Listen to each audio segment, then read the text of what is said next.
வருகவே வருகவே வருகவே. அடுத்த முதலமைச்சர் அண்ணன் இபிஎஸ் ஆற்றல் மிகு தலைவர் வருகவே.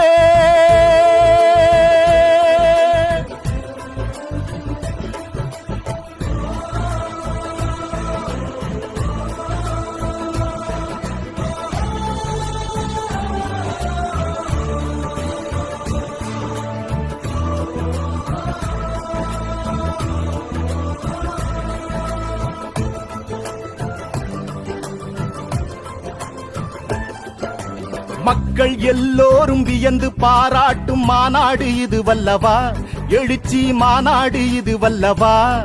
இந்த மக்கள் கூட்டத்தை கண்டு எதிர்கட்சி மருண்டோடும் நாள் அல்லவா, காரணம் எடப்பாடியார் அல்லவா. மக்கள் எல்லோரும் வியந்து பாராட்டும் மாநாடு இது வல்லவா.